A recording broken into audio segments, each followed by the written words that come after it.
নমস্কার বন্ধুরা, আপনারা সবাই কেমন আছেন? আশা করি আপনারা সবাই ভালো আছেন। তো আজকে আমি একটা ভিডিও নিয়ে চলে এসেছি। তো আমার ইউটিউব পুরনো চ্যানেলটা ডিলিট হয়ে গেছে, ওই জন্যে আমি নতুন একটা চ্যানেল খুলেছি। তো আমার চ্যানেলের নাম হচ্ছে সায়ন্তী মণ্ডল লাইফস্টাইল। তো এই চ্যানেলটা আপনারা সবাই সাবস্ক্রাইব করে দেবেন। ওই চ্যানেলটায় প্রচুর সাবস্ক্রাইব হয়ে গেছিলো, কিন্তু এই চ্যানেলটা নতুন খোলার জন্যে মাত্র কটা সাবস্ক্রাইবার হয়েছে। তো আমার তো প্রচুর কষ্ট হয়েছে, কষ্ট লেগে হচ্ছে যে আমার নতুন পুরনো চ্যানেলটা চলে গেছে। তো ওই জন্যে আমি একটা নতুন চ্যানেল অনেক দিন পরেই খুললাম। তো ওই চ্যানেলটা আপনারা সবাই ভালো লাগলে ভিডিওগুলো যদি আপনাদের সবার ভালো লাগে তো সাবস্ক্রাইব করে দেবেন। চলুন বন্ধুরা, আমি মাছটা ধুয়ে নিয়ে চলে আসি। তো মাছটা ভালো করে ধুয়ে নিয়ে আসবো। তো ভালো করে ধুয়ে নিয়েছি। এবার মাছের মধ্যে নুন আর হলুদ দিয়ে দেবো, দিয়ে ভালো করে মাখিয়ে নেব।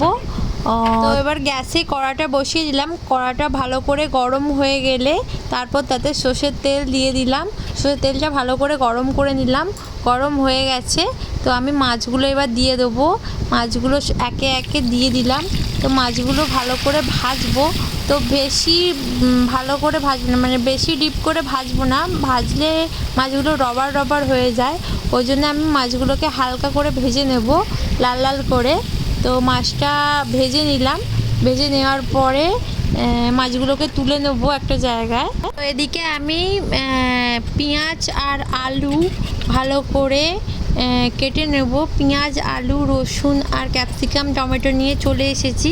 তো আমি ওগুলো কেটে নেব একে একে। কেটে নিয়ে আপনাদের সাথে দেখা হচ্ছে।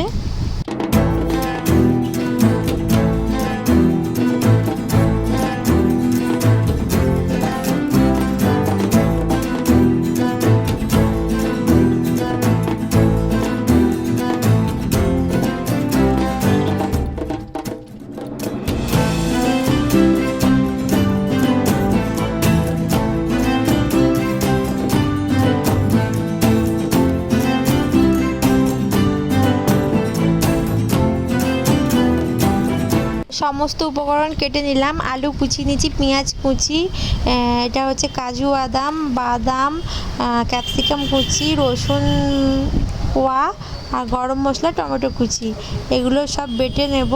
তো চলুন আমি রান্নাঘরে চলে যাই। তো আমি রান্নাঘরে চলে এসেছি। আলুটা ধুয়ে ভালো করে ভেজে নেব। তো যা বাইরে গরম পড়েছে, তো এরকম খাবার অনেক দিন পরেই খাচ্ছি। তো আমাদের সরলপাচ্যই খাওয়া হয়। তো এই এত গরমে সবাই আপনারা সরলপাচ্য খাবেন, শরীরকে ভালো রাখবেন। তো আমি সমস্ত জিনিস বেটে নিলাম। তো এগুলোকে বেটে কাজু বাদাম বেটে নিয়েছি, পেঁয়াজ বেটে নিয়েছি, রসুন বেটে নিয়েছি। তো আলুটা ভেজে তুলে নিয়েছি। তো গরম তেলের মধ্যে গোটা গরম মশলা আর শুকনো লঙ্কা, আমি একটা শুকনো লঙ্কা কেটে দিয়ে দিলাম। তো তেলের মধ্যে পেঁয়াজ বাটাটা দিয়ে দিলাম, লাল করে ভেজে নেব। তো পেঁয়াজ বাটাটা ভালো করে ভেজে নিতে হবে, পেঁয়াজের কাঁচা গন্ধটা যাতে চলে যায়। তো একটা কথা বলি তোমাদের, তো আগেও আমি বলেছি নতুন ইউটিউব চ্যানেল খুলেছি, এই ইউটিউব চ্যানেলটা সাবস্ক্রাইব করে দিও। সবাই আমার পাশে থেকো, আর সবাই যেরমভাবে এগিয়েছে আমিও যেন সেরমভাবে এগিয়ে যেতে পারি, এটা আমার ভগবানের কাছে কামনা করি। বলতে বলতে আমি রসুন বাটা দিয়ে দিয়েছি। রসুন বাটা দিয়ে ভালো করে নাড়িয়ে নিচ্ছি। তো ভালো করে ভেজে নেব।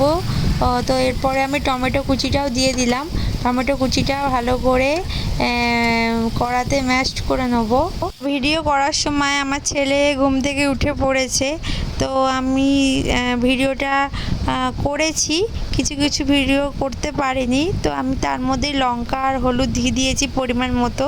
লঙ্কা, হলুদ, নুন দিয়ে ভালো করে নাড়িয়ে নিচ্ছি। তো গ্রেভিটা থেকে তেল ছেড়ে গেলেই আমি মাছ আর আলুটা দিয়ে দেবো। মাছ আর আলুটা দিয়ে দিলাম। মাছ আলু দিয়ে ভালো করে কষিয়ে নেব। তো বেশি কষাবো না, তেতো হয়ে যাবে। হালকা হালকা করে জল দিয়ে দিয়ে কষিয়ে নিচ্ছি। তো এরপরে আমি ওপর থেকে ক্যাপসিকাম কুচি ছড়িয়ে দিলাম। ক্যাপসিকাম দেওয়ার পরে দিলাম কাজু বাটা। তো কাজু বাটা দিয়ে ভালো করে একটু কষিয়ে নেব। কাজু বাটার গন্ধ আর ক্যাপসিকামের গন্ধটা যেন, কাঁচা গন্ধটা যেন না থাকে। পর কষানোর পর দেখো তরকারি থেকে কেমন তেল ছেড়ে দিয়েছে। তো তেল ছেড়ে দিয়েছে বলে আমি জলটা ঢেলে দিলাম। তো আমার কষানো রেডি। আমি এবার একটু জল দিয়ে আলুটা সেদ্ধ করে নেব।